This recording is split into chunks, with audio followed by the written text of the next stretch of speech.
Confessa pra mim, você já roubou um Zolpidem da sua vizinha quando precisou dormir?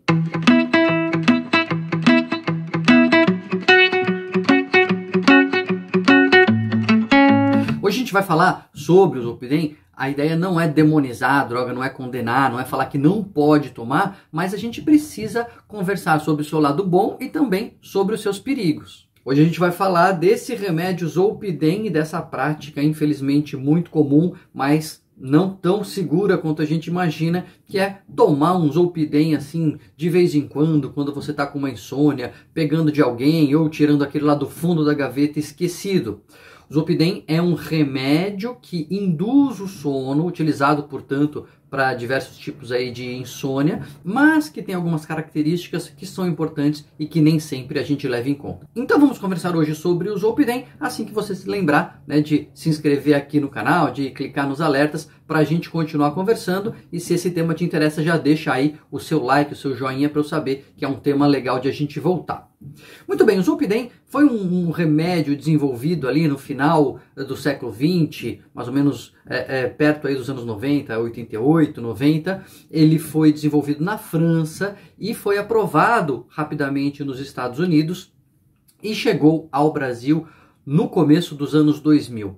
E era um remédio muito promissor. Ainda é um remédio muito útil, mas ele era muito promissor porque era um remédio que dava sono, que induzia o sono, e não era tarja preta, não era benzodiazepínico. Benzodiazepínicos são remédios que diminuem a ansiedade, que diminuem a atividade em geral do sistema nervoso, e isso traz um sono, traz um relaxamento muscular, diminui a ansiedade, enfim, são os tarja pretas sobre os quais a gente já falou aqui no canal em outro vídeo, não esquece de dar uma conferida lá. Embora o Zolpidem também agisse nos receptores GABAérgicos. O que é isso, né? GABA é um receptor que atua inibindo a função do nosso sistema nervoso.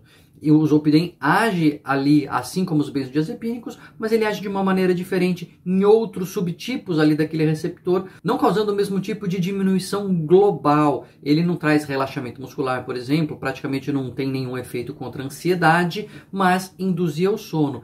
E essa ação pontual fazia desse remédio um pouco mais seguro, sobretudo porque no começo acreditava-se que ele não causaria dependência. A gente sabe que um dos riscos dos tarja preta, dos benzodiazepínicos, é o desenvolvimento de dependência, e o Zolpidem aparentemente não tinha os mesmos riscos. Muito bem, de fato ele é um remédio seguro, ele é um remédio que induz rapidamente o sono, essa é uma das grandes vantagens dele. Então a pessoa que tem o sono inicial difícil, a pessoa que fica rolando na cama, que tem dificuldade de pegar no sono, ela acaba se beneficiando do uso desse medicamento, porque ele faz pegar no sono rapidamente e ele é metabolizado rapidamente. A meia-vida dele é curta, ele rapidamente sai do nosso organismo, então facilitando que a pessoa acorde de manhã. Se o problema dela é pegar no sono, ela acaba se beneficiando porque ela pega no sono rápido e de manhã não vai ter tanta dificuldade para acordar, porque o remédio já saiu do organismo. Mas aí surgem os problemas, né? O remédio acabou sendo muito utilizado, acabou sendo prescrito assim com mais liberalidade por conta desse perfil aparentemente mais seguro,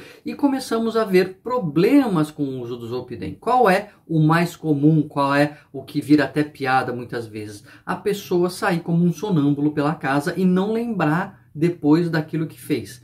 É meio que um boa noite Cinderela que a pessoa dá em si mesma. Então, tem até sites nos Estados Unidos que filmam o comportamento das pessoas, né? Tem vídeos assim do comportamento das pessoas sob o efeito desse remédio. Então, é gente que cozinha, que faz refeições fora de hora, arruma a casa, tem relação sexual. Já tem relatos de pessoas que saíram dirigindo pela cidade, voltaram e não lembravam depois no dia seguinte o que tinham feito.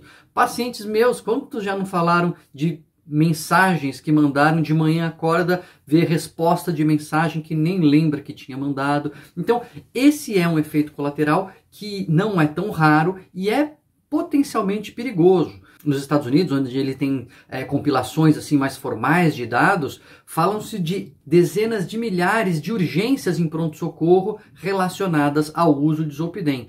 Não só pelo efeito colateral, às vezes, da própria medicação, de a pessoa ter uma reação exagerada, ou a pessoa ficar muito sedada, ou alguma coisa assim, mas também por acidentes que podem acontecer nesses episódios de sonambulismo induzidos pelo Zolpidem. Então, isso não é tão seguro quanto a gente imaginava. A gente sempre precisa ficar de olho nesse resultado, sobretudo para mulheres. A própria FDA, né, a Food and Drug Administration, a Anvisa lá americana, mudou em 2013 a bula do remédio porque começou-se a ver também que o nível sérico, a quantidade de remédio no sangue das mulheres era bem maior do que nos homens. Então eles mudaram a bula sugerindo doses iniciais menores para as mulheres do que para os homens. Tanto é assim que essas emergências relatadas nos Estados Unidos associadas ao uso de Zolpidem, as dezenas de milhares, teve ano que chegou a mais de 60 mil ocorrências nos Estados Unidos, em 70% dos casos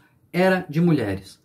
Então veja, o nível sérico, né, o efeito da medicação fica maior em mulheres e obviamente o efeito colateral também acaba sendo mais arriscado nelas. Então esse é mais um cuidado que a gente tem que ter. Agora, dois outros fatores que pareciam diferenciar bastante o Zolpidem dos outros benzodiazepínicos vêm se mostrando que não são tão diferentes assim.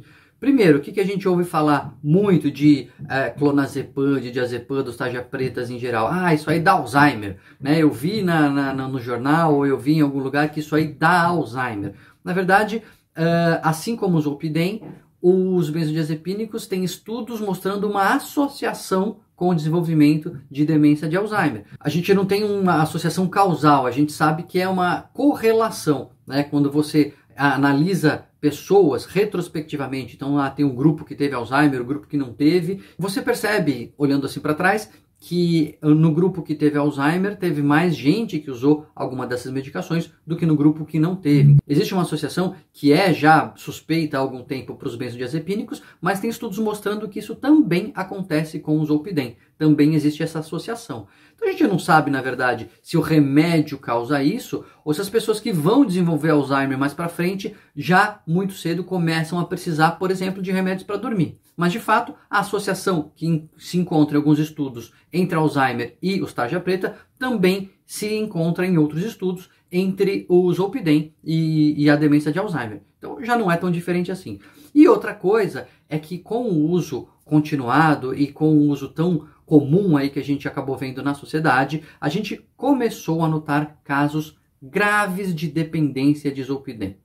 Então a pessoa começa com uma tolerância, ou seja, ela vai precisando cada vez de uma dose maior para ter o mesmo efeito. De repente, ela começa a ter abuso, ela começa a usar fora das horas preconizadas, ela começa a usar quantidades cada vez maiores, ela começa a realmente ter um padrão de abuso e até de abstinência. Quando ela não usa, ela desenvolve um mal-estar, um craving, né? um desejo muito intenso de consumir aquela substância para se aliviar do mal-estar de estar sem a substância no sangue. Com um agravante, como o Zolpidem sai muito rápido do sangue, né? Como ele é metabolizado muito rápido, o que é uma vantagem para você tratar a insônia inicial, quando a pessoa desenvolve dependência, ela acaba tendo que usar muitas vezes, e eu mesmo já vi pacientes que usavam uma caixa inteira, passando aí ao longo do dia, várias horas do dia, tomando Zolpidem, tomando remédio, passava o efeito, tomava de novo, passava o efeito, tomava de novo. Então, o Zolpidem também pode causar dependência, pode causar abuso e com isso várias alterações de comportamento. A pessoa pode ficar mais irritada, pode ficar mais agressiva, pode ficar confusa,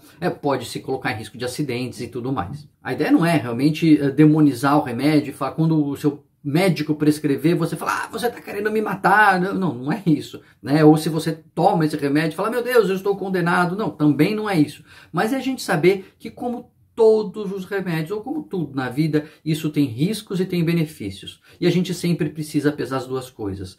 É lógico que você ficar insone, você não conseguir dormir também traz risco, também traz prejuízo à sua saúde. Então a insônia tem que ser tratada de forma adequada. O uso do Zolpidem não é uma solução para a insônia e que resolve todos os problemas e que foi a pílula mágica que descobriu-se que sanaria todo o problema de insônia do mundo. Não, não é. O uso deve ser idealmente por curto período de tempo e as causas básicas, né, as causas que estão por trás da insônia devem ser investigadas e, obviamente, instituídos tratamentos específicos para as causas de base da insônia e, eventualmente, para tratar a insônia primária, né, quando ela é em si o problema.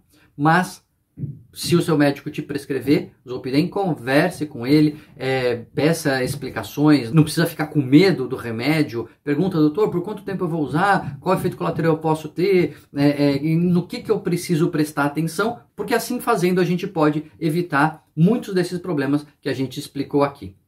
Você está usando? Conhece alguém que está usando? Já roubou de alguém? Conta pra mim se você fez essa coisa feia aí. Não deve roubar remédio dos outros por conta de tudo isso, né? A gente não sabe a indicação adequada, a gente não sabe a dose, não sabe se é para homem, não sabe se é para mulher, não sabe o seu risco de ter efeitos colaterais. Então, confessa aqui nos comentários o seu pecado, ou diz se você já emprestou para alguém um comprimido e o que aconteceu. E não se esqueça de se inscrever no canal, de ver os outros vídeos, de maratonar hein, os outros vídeos sobre remédio, sobre tratamento, porque com certeza muitos desses vídeos vão poder ajudar muito na sua qualidade de vida.